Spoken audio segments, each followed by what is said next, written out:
couple of years. That's been consultative in nature.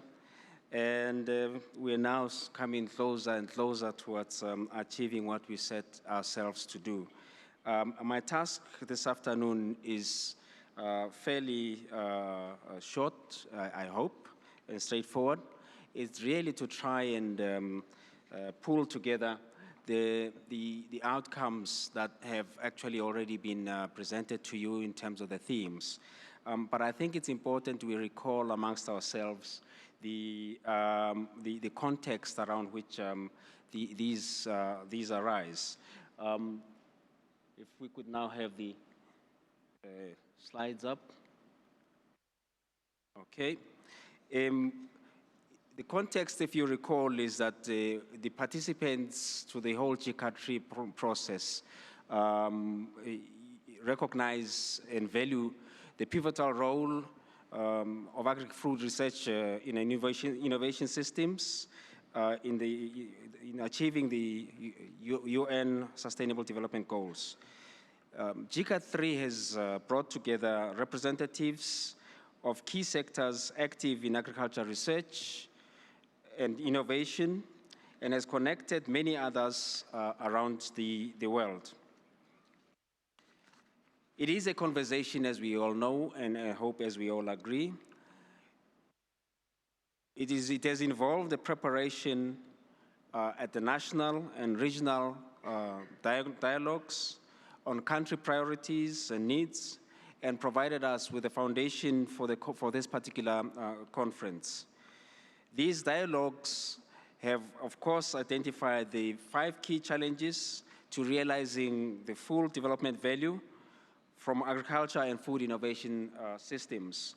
And these are the ones that we converted into the 5 themes, which is ensuring better rural futures, keeping science relevant and future focused, scaling up from research to impact, showcasing results and demonstrating impact, and sustaining the business of farming. Of course, as presented in terms of the themes, we then were able to extract somewhere in the order of about 17 collective actions, if we were to then categorize them in the context of ensuring better rural futures.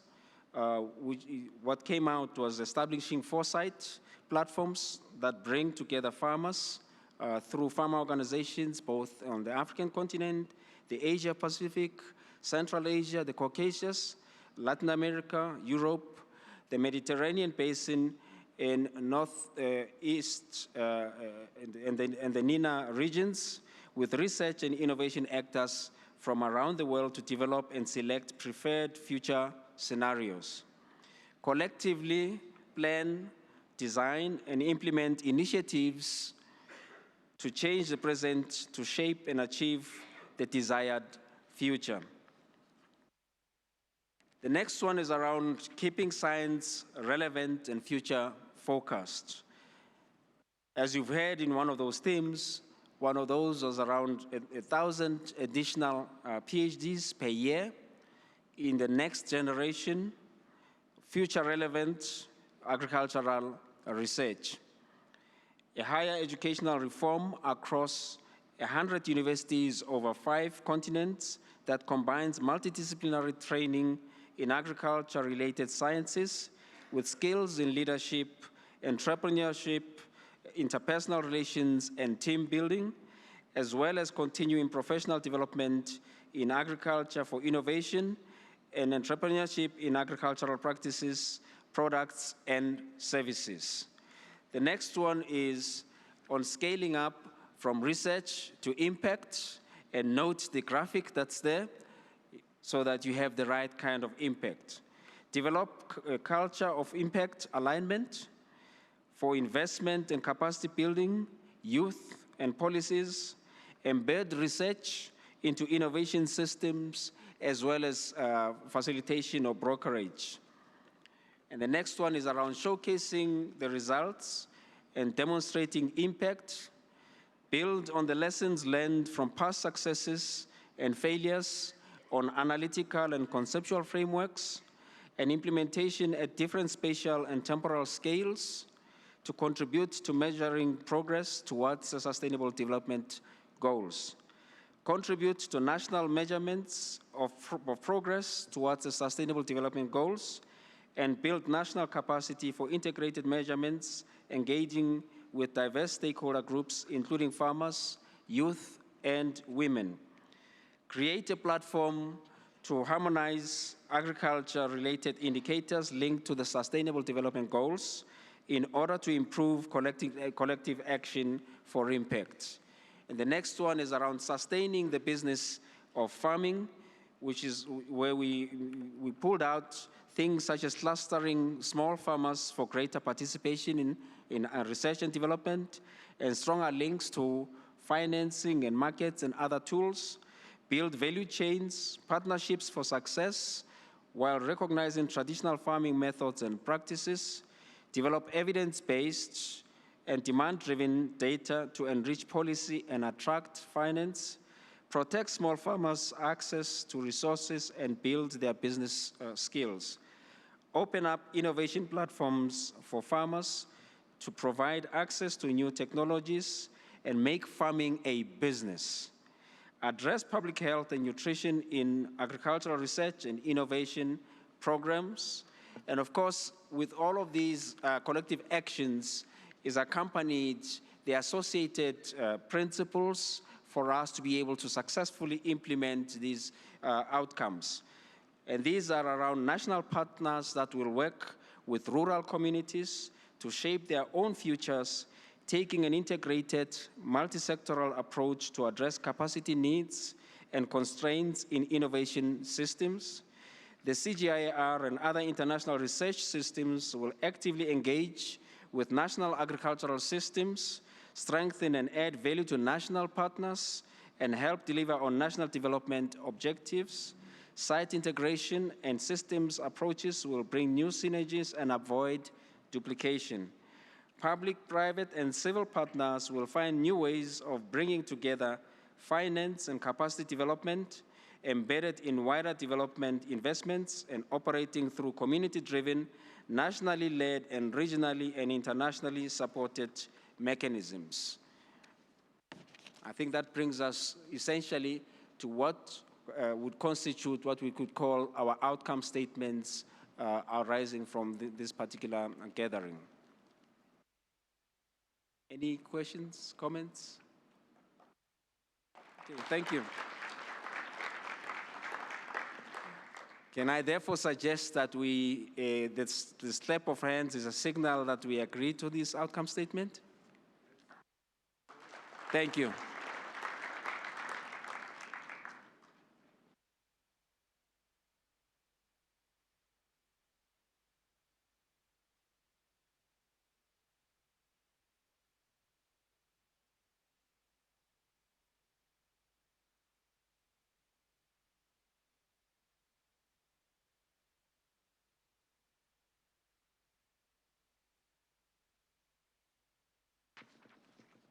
Thank you, Shadrach. That was really helpful. That brings us to our final panel, a panel to reflect on the outcomes and sort of evaluate where we stand. My name is Frank Rijsberman. I'm the CEO of the CGIAR Consortium. I'll moderate the panel, and I'd like to invite to the stage to participate in the panel Ms. Miriam Al-Jalala, the General Manager of the Arab Group for Protection of Nature. Can you please join us on the stage?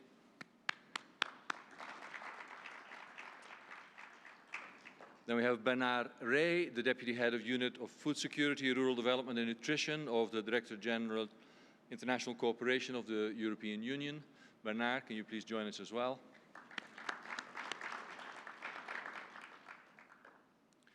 We have Madame Elizabeth Atanga, the President of PROPAC of Central Africa. She's joining us as well.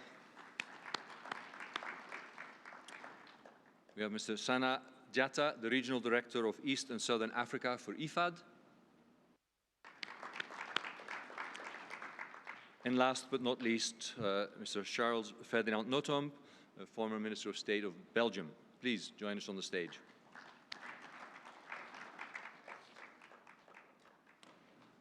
At least one of our panelists will speak in French, so be ready with your headsets.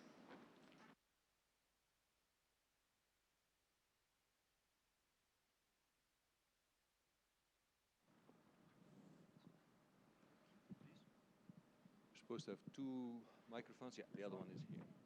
Can I pick this one up? So, I'll begin with you, and then maybe you can pass the microphone.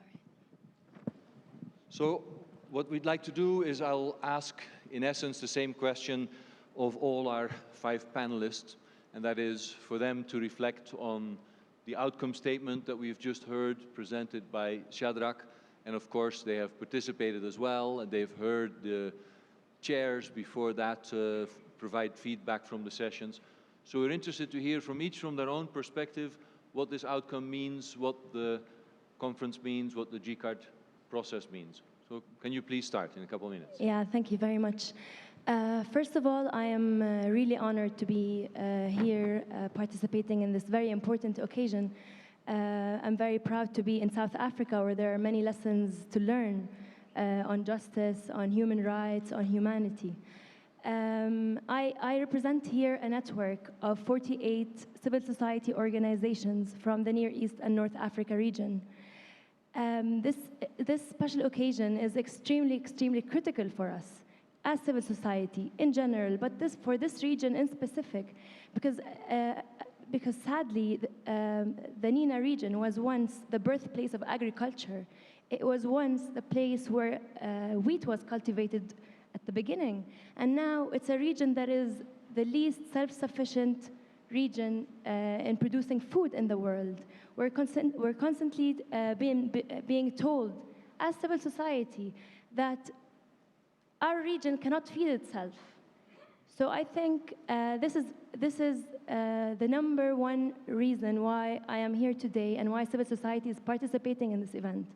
We need to, as civil society, try to set a new reality to the world we're living in partnership with all other stakeholders, research institutions, and private sector and other stakeholders. There are many priorities that we as civil societies tried and will keep on bringing forward to these international platforms. And it's very important that we always try to reflect the needs of all regions into international policy platforms. It's our duty to confront that sometimes, at least I'm talking from my perspective, our regions sometimes absent from these international policy platforms that determine how we live every day. And it's our duty to try to reverse reality, to try to influence policy.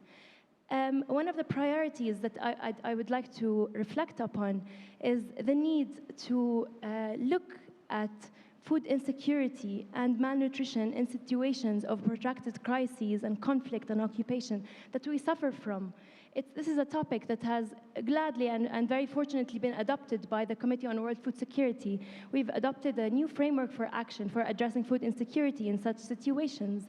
And there is a principle and a very critical or a basic, very important element in this framework about research, about the need to have comprehensive analyses of these situations, not only about resilience and adapting to new situations and to new environments, but also to analyze root causes of problems, root causes of why we are here and how we can stop them and try to create a better future for us. Yes. Finally, I would like to say that as a civil society, we have the duty to bring forward our priorities to research institutions and to other stakeholders. And we have also the privilege and the strength to bring back the recommendations that you bring forward to our policymakers, to the public, and to be able to implement them. So finally, I would urge you to use our strength, the strength that we have that no other stakeholder has, and to listen to our needs and to our demands and priorities. Thank you. Indeed, Mariam, and of course, indeed, you come from a region that you say is these days least able to feed itself, even though it has been a breadbasket before. Now, I have a water background, and we've always seen that water scarcity in the MENA region doesn't mean there isn't enough water to drink, but it means there isn't enough water to produce the food that people need to eat. So that is one challenge that is worsened by climate change, and now indeed all the other challenges in the region. Have you found some things that inspire you here in the conference? Have you seen any initiatives that are launched here that you think will be relevant for the region? For instance, there are a lot of opportunity to increase production in the region. We have very low water conservation schemes already. We have a lot of problems with distribution of resources, whether in the productive sectors or non-productive sectors. There's a lot of gaps that we have not yet taken, that we need to research first in order to be able to implement.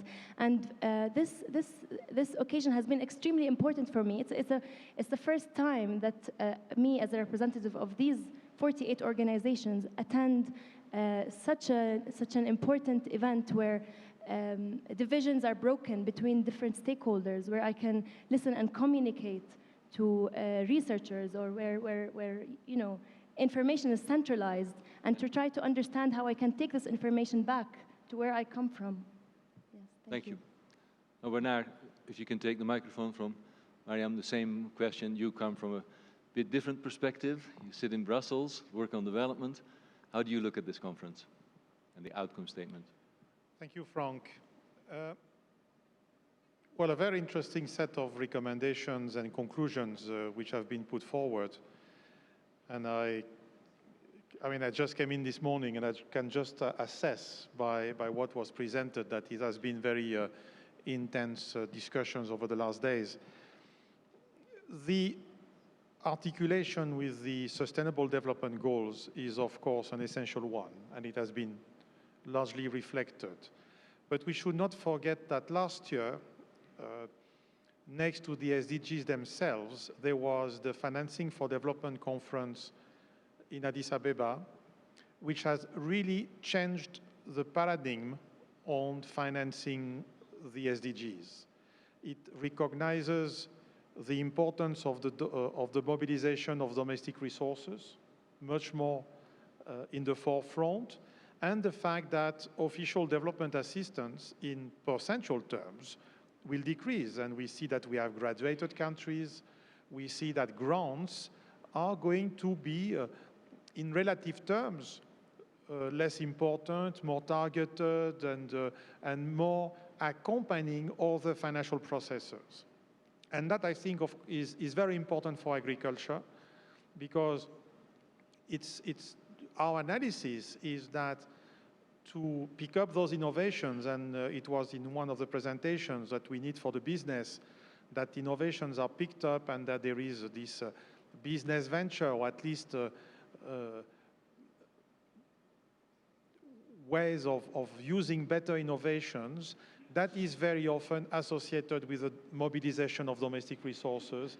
Because of the scale, it's often a small drop which makes a difference, and that is more and more out of reach of external funders. And I think that's something which is very important. We also see that we are in a very dynamic set of processes. I mean, agriculture is very often criticized for being always the same and very static. But we have heard this afternoon concepts like trans-scaling. I must say I was very puzzled. I will need some more explanation of trans-scaling. But still, it shows that there is some thinking on how innovations are promoted in innovative manners, around innovation systems, not any longer as researchers do the work, they make the innovation available, and then if people don't pick it up, well, they are really not, they don't understand, or that they don't see the benefits. But we see that it is becoming, and this is the whole idea of GFAR, this is the whole idea of GCARD, we see that it is much more complex, and that this complexity is starting to become embedded in processes at the country level. And this is, for the EU, we are committed, we give grants on food security, on sustainable agriculture, in the tune of 1 billion euros a year in 60 countries. This money is only beneficial if it builds on innovations. And so for us, it's very important as a donor, as a grant donor, to see that innovations are there, that innovations really are an engine of the changes in the agricultural sector. But we also see, and the players, the actors on the research agenda were mentioned in one of the slides, we see that the panorama is changing.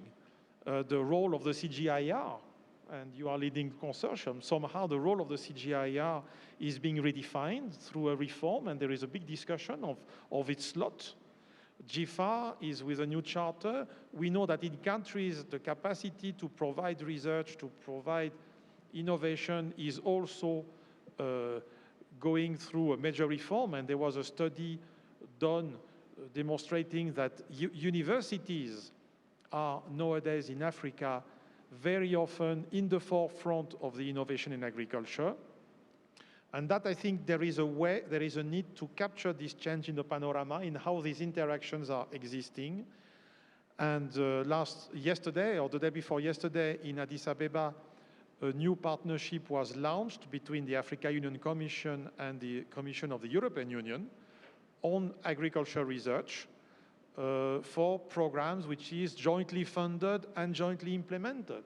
This is a new setup, something which could not have been thought through 10 years ago or 15 years ago.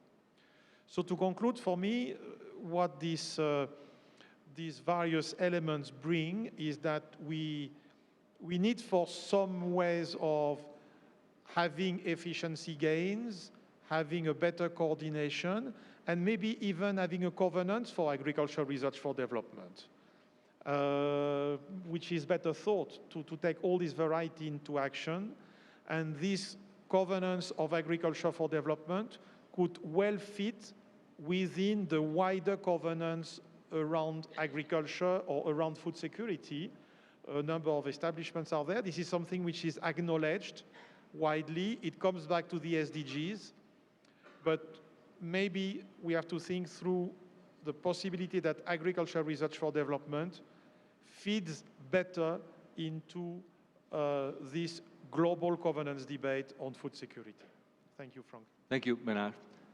You're giving us a heads up that the world around us is changing quite rapidly. So indeed, we, I think, are trying to adapt as well. GFAR is changing, the CGIAR is changing, but the world around us is changing quite rapidly as well, isn't it? Could you pass the microphone to Mariam? Mariam, vous êtes de l'Afrique centrale et je crois qu'elle va s'exprimer en français. Qu'est-ce que votre point de vue, madame? Bien, je voudrais d'abord remercier le GCARD d'avoir associé la PROPAC, la plateforme régionale des organisations de producteurs d'Afrique centrale. Mais en même temps, je représente ici le GEND au niveau de la Pan-African Farmers Organization, qui est l'organisation panafricaine des producteurs qui réunit les 5 réseaux d'organisations paysannes au niveau de l'Afrique. Et s'agissant d'un commentaire en ce qui concerne les résultats que nous venons d'écouter, je dois dire que j'ai retenu un certain nombre de points qui, à la suite du travail collectif que nous avons abattu pendant ces jours, rejoint en quelque sorte nos aspirations. Et le premier point que je retiendrai, c'est tout d'abord que nous devons travailler ensemble d'arrache-pied pour transformer notre futur. Et ce futur devrait être porté par la base. Les organisations paysannes doivent être au devant pour imaginer leur futur, pour analyser leur environnement et développer les capacités à s'approprier la transformation de cet environnement. Le deuxième point que j'ai retenu, c'est que la science doit effectivement évoluer et qu'elle doit aller de l'avant. Mais aussi, cette science, elle doit s'adapter à la demande, c'est-à-dire aux aspirations des communautés. Et pour nous, c'est quelque chose de fondamental parce que nous avons des besoins, nous avons des préoccupations de développement des chaînes de valeur, nous avons des préoccupations d'améliorer la productivité. Et donc, cette science devrait accompagner nos besoins réels à la base. Le troisième point que je retiens, c'est qu'ensemble, nous nous accordons à investir plus à investir mieux dans la recherche et notamment la recherche agricole. Il faudrait se mettre ensemble, nous d'abord les organisations paysannes, mais également la société civile, les ONG, tous les partenaires doivent s'assembler pour investir. Investir où? Dans le développement des compétences des femmes, des jeunes, des enfants, des jeunes qui sont dans les universités, qui peuvent également accompagner la recherche à la base. Il faut investir également dans les outils qui accompagnent ces communautés. Et le cinquième point, c'est la mise à l'échelle. Ne nous limitons pas seulement à la science fondamentale. Il faudrait aller plus loin, transformer les expériences, les succès que nous avons dans nos centres à la réalité sur le terrain. Faire en sorte que le paysan, notamment le jeune, soit attiré par l'agriculture, par le revenu qu'il va avoir, par les productions qu'il va avoir, par le volume de production qu'il va avoir, même s'il n'a pas le foncier nécessaire. Donc, c'est ces points que j'ai retenus. Le prochain, c'est que nous devons travailler au financement. Et pour nous, la leçon que je tire à la suite de l'intervention de la Commission européenne, que je remercie déjà parce qu'il nous accompagne depuis bientôt 5 ans dans le programme de renforcement des capacités des OP, c'est d'aller faire le plaidoyer en destination des décideurs de nos pays pour qu'ils financent la recherche, qu'ils financent l'agriculture.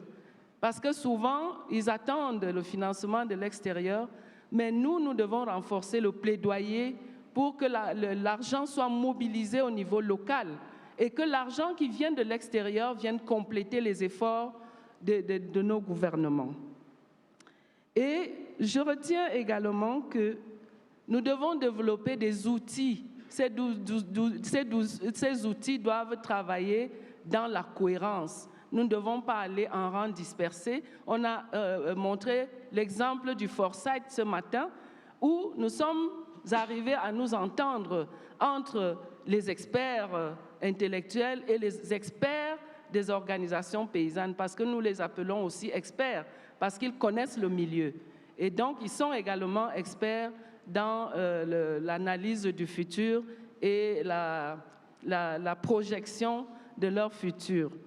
Mais je dis, nous devons travailler ensemble dans un élan de responsabilité et dans un élan d'un agir ensemble solidaire et responsable. Merci. Thank you, Mariam. I think that's a clear set of points. And thank you for particularly emphasizing the need for all stakeholders, farmers, NGOs, and others to be advocates for increased investments in research and to emphasize that that funding has to come from the local level, from national governments as well.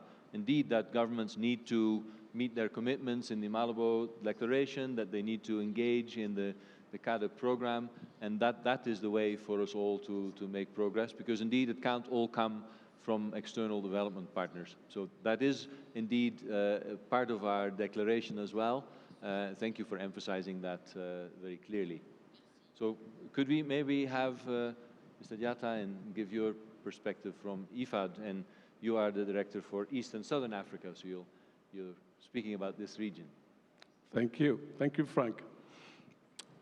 First of all, IFAD is very proud to have been associated with this process since the beginning. In the group that I mentioned that our president, who is himself a research scientist in his own right, gave some very keynote speeches in both GCARD1 as well as GCARD2. And he would have been pleased to be here himself. Unfortunately, he could not. That's why he sent somebody like me. But just to show you that IFAD had been at the beginning of the GFAR process, and we are very, very happy and satisfied to have seen the impact that GFAR and the CGIAR process has come to from what we had over the last few days here.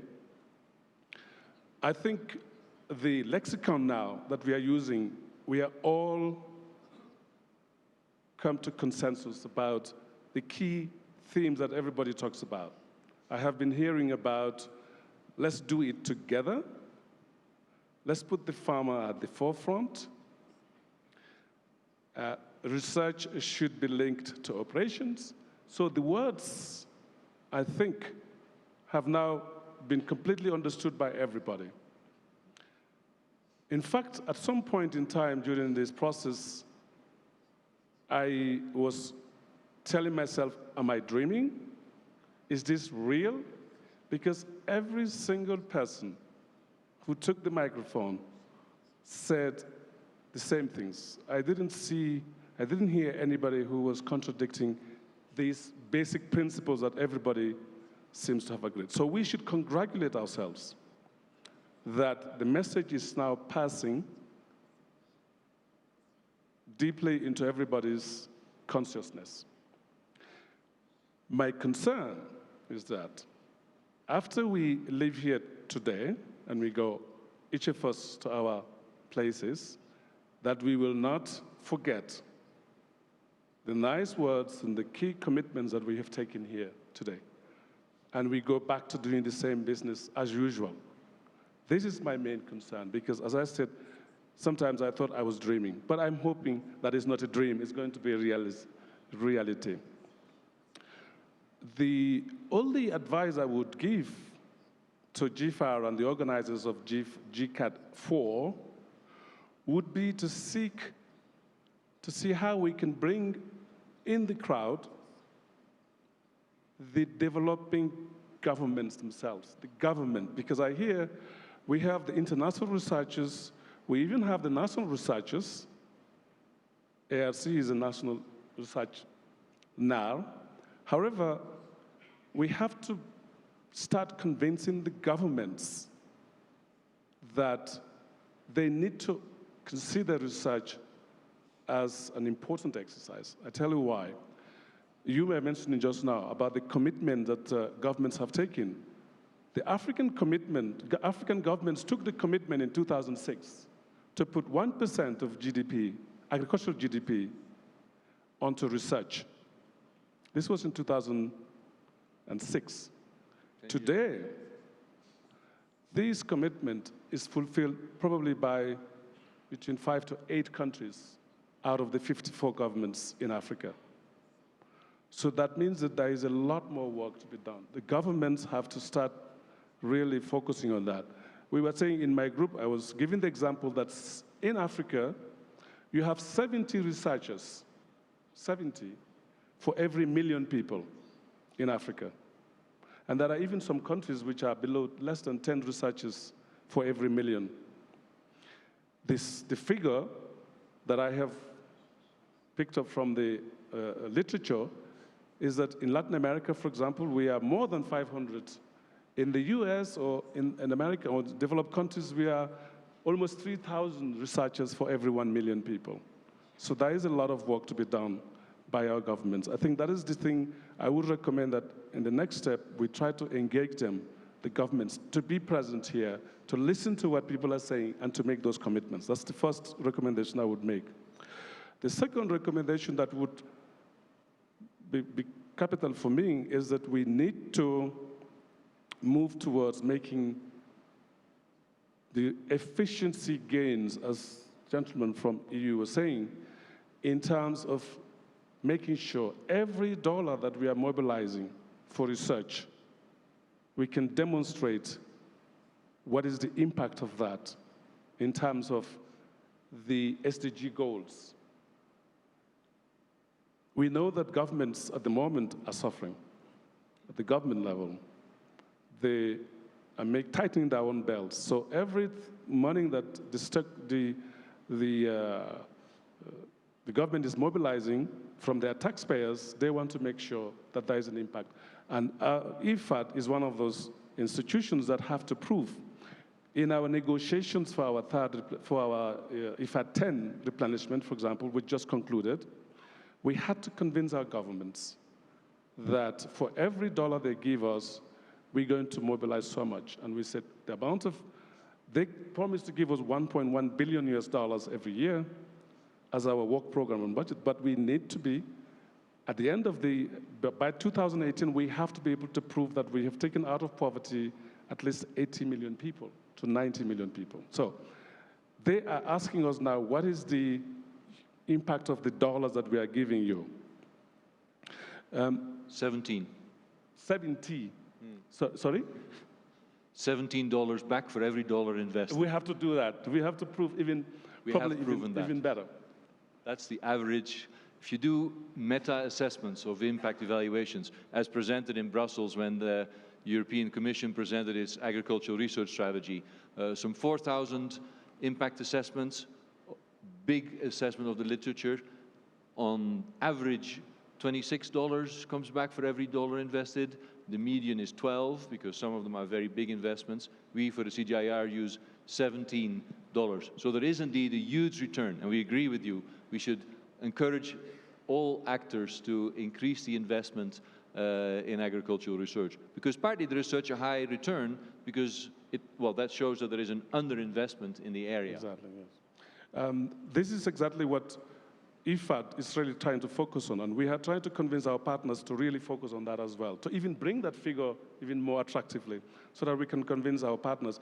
The EU is sitting on the podium with us. The EU is one of those partners, for example, that trust IFAD so much, as Madame is saying, that they pass a lot of money through IFAD for both working with farmers groups, but also on research as well. So I think the figures we are channeling through, my colleague who is handling that can confirm, we are maybe moving towards 300 million or so that is passed through IFAD for these kinds of activities supporting. But the other thing I wanted to emphasize with the partners is that it is the issue about scaling up.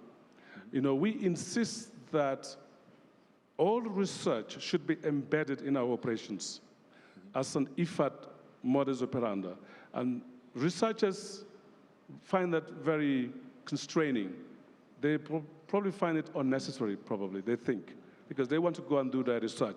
But the reason why we insist on this is that we want to scale up what is coming out from research immediately, and not wait to put it first on first you do your research, put it on the shelf, and then maybe somebody will pick it up. IFAD's model is not like that. We want to make sure, when we are going to approve any research program, I'm sure many of you know this, you have to prove to us which of our actual projects are going to benefit from this particular technology immediately. The reason being that we can immediately pick it up and multiply it. And hopefully, we can convince other donors, such as the EU, and even more importantly, the governments themselves, to buy into that. Thank you. Yes, that's a very important message. And indeed, we're beginning to see a bit of a trend, asking for those governments to meet those commitments of 1% of GDP.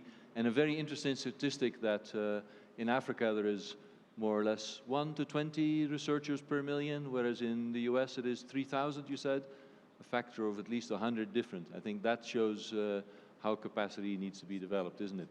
Thank you very much for those comments. Minister Notom, your turn. En français ou en anglais, c'est votre choix. So I will continue in French, but first of all, I was very happy to be here, since I am not a researcher, nor a farmer. So there are the two categories that I respect very well. I will try to give another entrance in our reasoning. I am somebody who comes out of the politics, and so I will answer politically, normally, at what you said. At the end, the government, what do the government, and what we are waiting from the national government, not only from international organizations like EEC. Je continue en français. J'ai été très content d'entendre que dans les 5 Key Challenges, le premier était Ensuring Better Rural Future. So, dans une conférence qui est consacrée à la recherche en agriculture et au développement en agriculture, le premier point est le rural futur. Les agriculteurs ne sont pas les seuls dans les régions rurales, ils ont besoin des autres, parce qu'ils vivent ensemble, et deux, parce qu'ils ont besoin des autres pour influencer leur gouvernement. Et donc, il n'y a pas seulement le budget de l'agriculture ou le budget de la recherche, il y a le budget de l'équipement, de l'éducation, de toutes les choses qui incombent aux gouvernements nationaux. Et donc, il est important que nous poursuivions les intérêts que nous venons de définir dans le cadre plus général de la politique des gouvernements. Et c'est vrai, monsieur, que les gouvernements, ils souffrent pour le moment parce qu'ils n'ont pas trop d'argent. Et donc, il faut que le groupe de pression qui influence leur répartition soit puissant. Alors, au niveau mondial, pour simplifier, la moitié de la population mondiale vit dans les régions rurales. De cette moitié de la population qui continue à croître, même si la population urbaine croît plus rapidement et que donc la proportion diminue, cette population rurale est composée partiellement d'agriculteurs et partiellement des autres. La partie agricole a besoin des autres pour exercer de l'influence sur les gouvernements qui finalement ont le principal du funding, de la ressource qu'ils doivent fournir. C'est leur responsabilité, c'est eux qui sont les plus forts.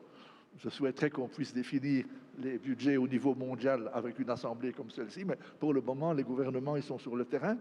Je préférerais que ce soit les assemblées régionales qui, sous l'influence des communautés locales, définissent les budgets, mais ce n'est pas encore comme ça.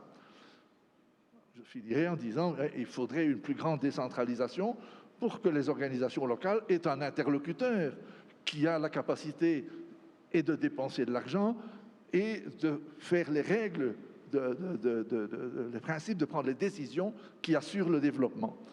Donc, je pense que nous devons bien dire que la population agricole mondiale assure l'alimentation du monde, qu'on a besoin d'eux, qu'on a besoin de développer la recherche, mais que les régions rurales doivent être développées comme un ensemble pour fournir un cadre d'ensemble vivable qui donne envie aux jeunes de rester habités dans les régions rurales, de devenir agriculteurs ou d'y développer des business. Et donc, voilà, ça c'est le cœur du message. Et donc, nous devons, au niveau politique, rappeler cette réalité, au niveau mondial, de temps en temps, au niveau national aussi, en disant, rappelez-vous, monsieur du gouvernement, que votre population rurale est peut-être 50% ou 70% ou 30% suivant les pays, mais qu'elle a le droit à une partie, une contribution, un financement proportionnel à ses intérêts, que le développement d'un pays, c'est le développement par les régions urbaines, mais c'est aussi le développement par les régions rurales. Il faut donc leur fournir la capacité d'agir, la capacité budgétaire, et aussi la capacité d'avoir des règlements adaptés à la réalité. Si vous regardez un peu la vie politique, elle est souvent concentrée dans les capitales, qui sont des mégapoles. Les gouvernements ont devant eux des problèmes urgents, difficiles, quasi impossibles à résoudre. Ils ont l'œil sur la difficulté urbaine qui est grande. Il faut toujours leur rappeler qu'il y a une réalité rurale qui concerne autant de populations ou plus de populations et qui est nécessaire à leur faire part, à leur correcte participation dans les budgets publics. Donc voilà, c'est un plaidoyer pour une influence plus grande des agriculteurs dans le monde rural et du monde rural sur le monde global qui est dans les gouvernements nationaux, c'est les plus importants, et qui doit aller plus proche des régions les plus rurales pour qu'ils puissent prendre des règlements adaptés à leur réalité et à leur devenir. Thank you. Indeed, it's a good reminder that while even Africa, cities are growing very rapidly, our estimates are that for the next generation, still some 60% of young Africans will have to find employment in agriculture or at least in agri-food systems. That's 200 million new jobs, and that requires investments.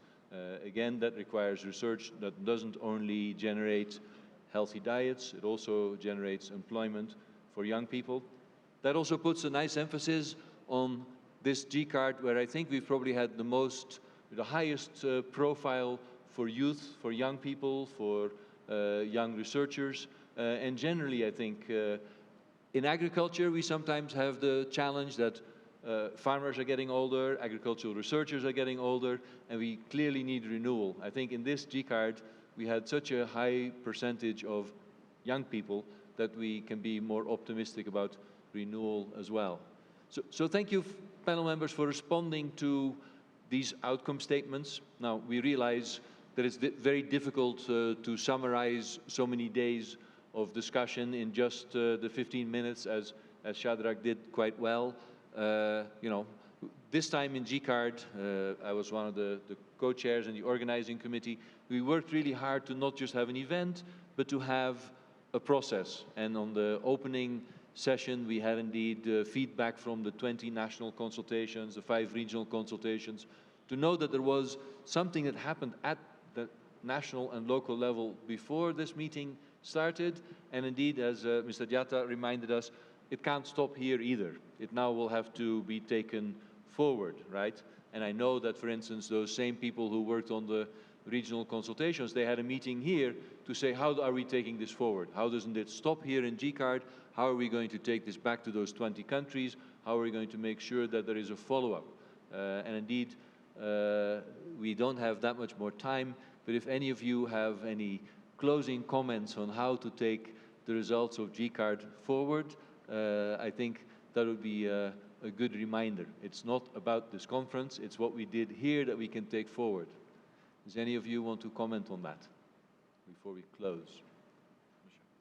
A very short comment. I was very happy, since I am not from your group of research and farmers, about the organization of the consultation, the true democratic system for exchange of view between so different persons coming from so different countries. So I congratulate you, Mr. Co-Chairman of the organization.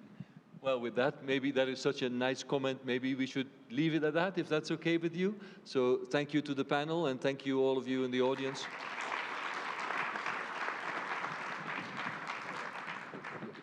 we can leave it here. Please. Stay within time now. Mark, how shall we do this next?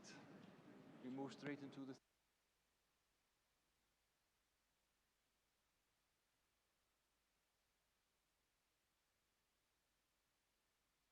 So the last item on the agenda is really the vote of thanks from the 3 organizing organizations, from GFAR and CGIAR, who jointly organized this and who then found an excellent partner here in ARC, in the South African government. So really the 3 organizations all would like to just briefly say thank you to pretty much everybody. I wasn't as good as we've seen here quite a few times in the conference, where people had a long list of individual people to thank. I would like to turn it around a bit, and I'd like to thank all of you for having come here, for having participated, not only in these days, but in many cases in the process that led up to GCARD, and indeed how you will take this home. Because what does it mean? You know, I was sitting in the back listening to the chairs, and I was sort of struggling with, you know, what is new? You know, listening to the chairs who are enthusiastic, describing what the outcomes of the sessions were. It was difficult to find what is new. We've probably heard this many times before. But on the other hand, I've heard from quite a few individuals that said, no, my session was really good. And I spoke to Han Lucas Restrepo, who said, well, I was in a session and you should look sort of just underneath and see what the detail is, what the people have committed to, what will be going forward as action that we have come together here.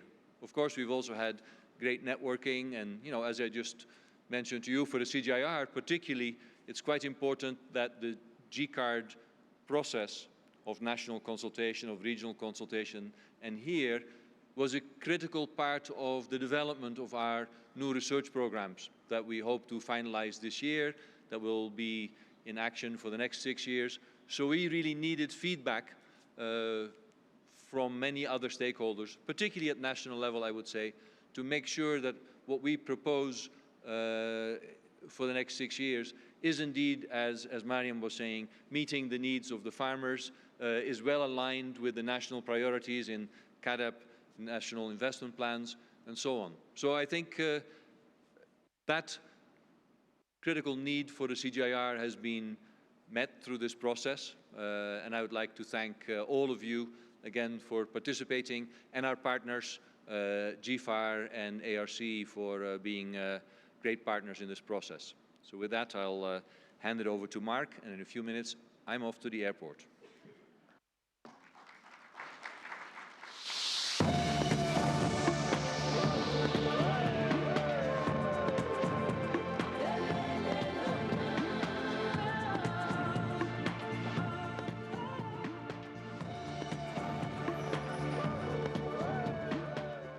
Thank you very much, Frank. And ladies and gentlemen, I'm very pleased to say this is the last speech I have to give in this meeting. But also, as with Frank, to echo our thanks to you. You're the ones who've made this conference such a great success, and it's been an absolute thrill to talk to you and see how excited you are about what's going on and what it holds for the future. And I think the outcome statement we've just heard, your acclaim for it is fantastic, that this is something that we're all committed to. What a major achievement. 500 plus people, 83 countries, all thinking in tune, all wanting to go forward together. And as I said the other night, it's our actions, it's our own actions that we're shaping here, built on our ambitions, our view of the future, our own commitments. And let me just sound a slightly sour note that time really is not on our side. When we look at the future challenges of feeding this world in a fair, equitable way, sustainable way, in a context of climate change where if we don't cap to 2 degrees within 15 years, we start to lose entire ecosystems. We have to act now. And if it's not going to be us, then who? And if it's not going to be now, then when? Ladies and gentlemen, it's down to all of us, as Sanajata pointed out, to not just go away from this conference excited and enthused, but to go away and do it, go away and deliver, and to be able to hold our heads high in 3 years' time when we come back to GCARD4 and we say, we really have made a difference. We really have helped humanity through our actions in this essential function. I was asked in the CNBC yesterday, well, who really cares about agriculture? What about mining? What about energy? What about these things where people can invest in things they trust more?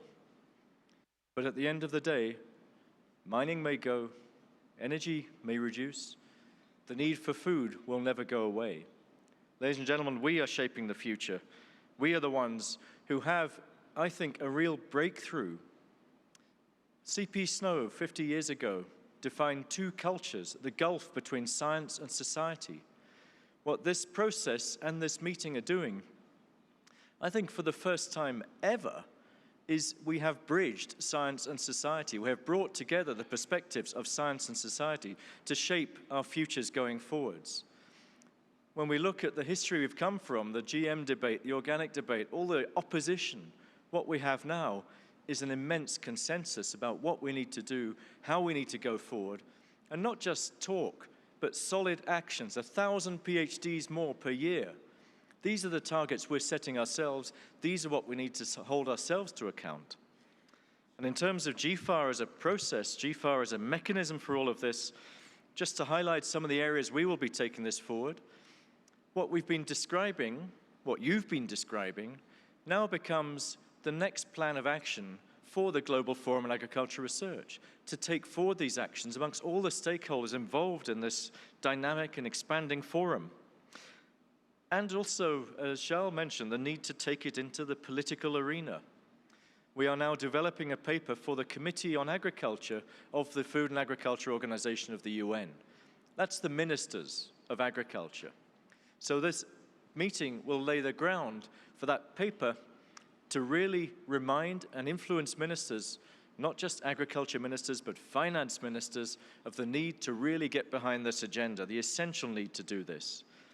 The UN General Assembly in September will be reviewing the SDGs, the Sustainable Development Goals, and the indicators associated with them. We are now, through this process, shaping a package of tangible actions that we can proudly take to New York and say, this is what this community wants to see happen.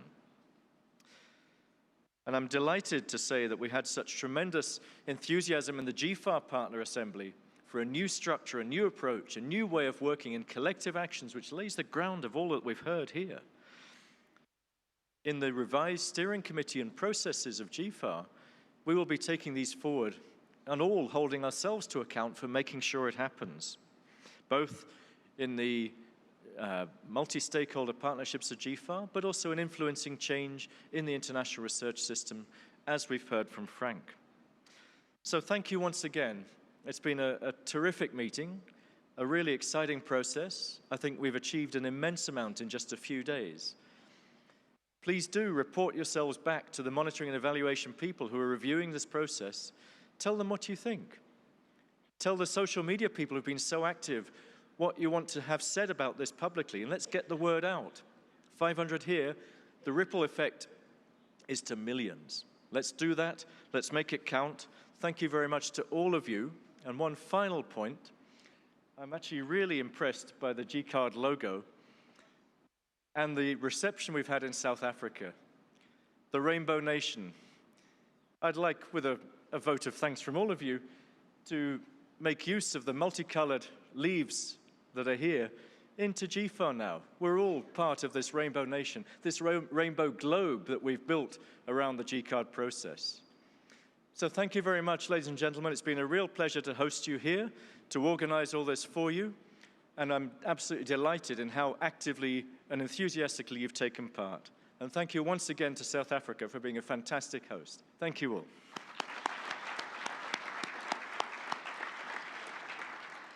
And now Shadrach. Where's Shadrach gone?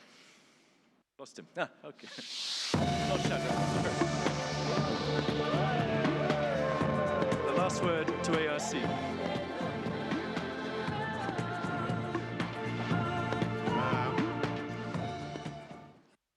Good afternoon, everybody.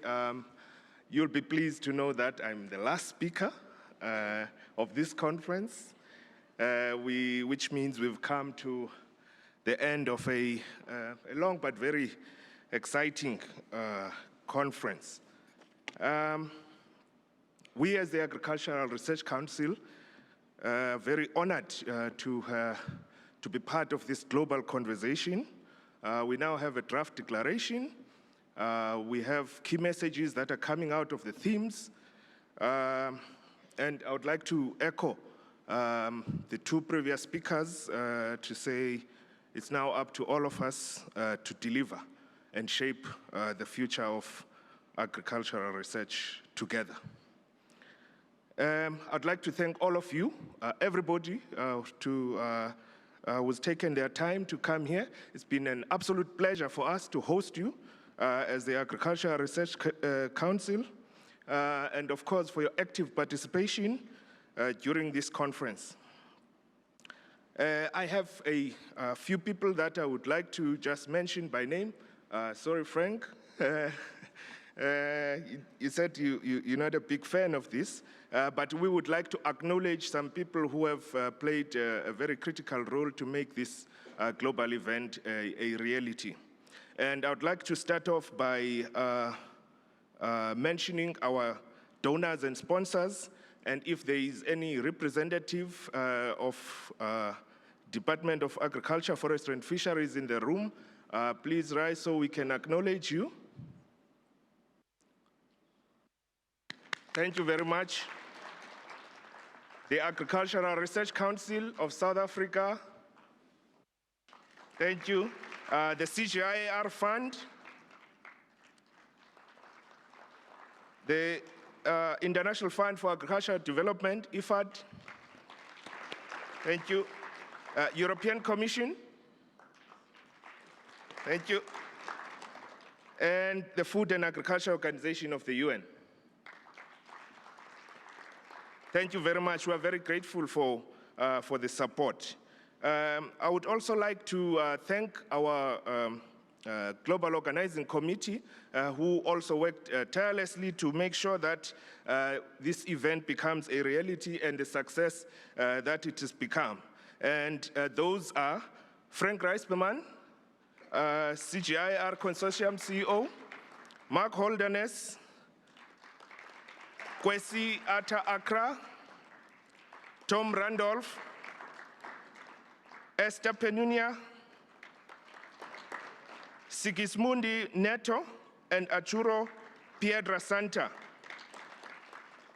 Irene Ano Frimpong and Agri Agumia from FARA.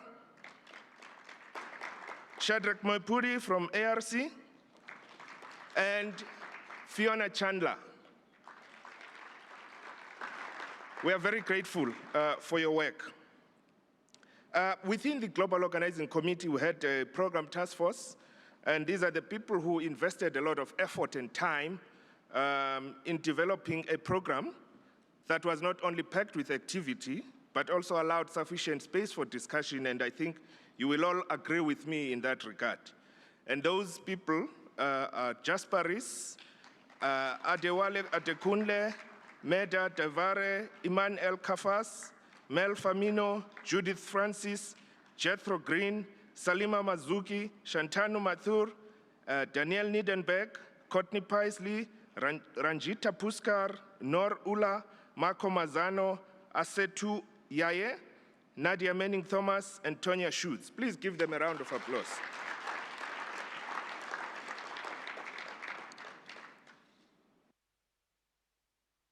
The next group of people that I would like to acknowledge is during our breakaway sessions, during our theme discussions, we had people who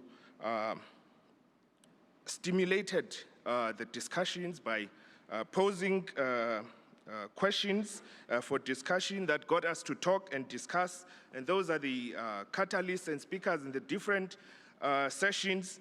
And I'm not going to name them by name, it's a very long list. Can we all just acknowledge them with a round of applause? And for pulling everything together and drafting the key messages that we're talking about from each of these sessions, we have the theme chairs and co-chairs who were here earlier this morning. For theme 1, we had Patrick Caron from CIRAD and Judith Francis from CTA EFAD. A round of applause. Theme 2, Thomas Price and Danush Dinesh. Theme 3, Asetu Yaye and Shoba Sivasankar and Wayne Powell. For theme 4, we had Jethro Green, Adewale Adekunle, and Salima Mazuki.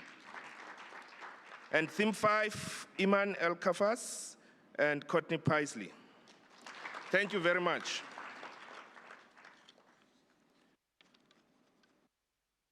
From developing key messages, selecting creative outlets, and generally making sure and keeping you aware of what's happening before and during this global event. We have our communications task force to thank, and Fiona Chandler, Nadia Manning Thomas, Marina Shebonir, Michael Victor, myself, and Leah Dejen. Can we give them a round of applause? Our local organizing committee worked tirelessly to make this event a reality. For all their energy, their late nights, and frustration sometimes, I think it paid off. You all agree with me. We were ably led by our CEO, Dr. Shadrach Moipuri. Can you all rise as I call your name? Dr. Shadrach Moipuri, Bridget Murobi, I saw her here. Jasparis, Tabiseg Mutiti, Franz Munkwe, Mahomu Umlo, Gabriel Maluleke, Sipo Mukhatleng, Donnell, Wilfred Alcock, Henrietta Muletsane, Mashangu Masebenza, Jeremiah Musutu, Iviti Bakwane, Nkamis Tole, John Mkachwa, Pitso Muntwedi, Angel Kumalo, and Cecil Sauls. Can you all, if you are in this room, if you can just rise together? We are very grateful. Thank you. That's the local organizing committee, ladies and gentlemen.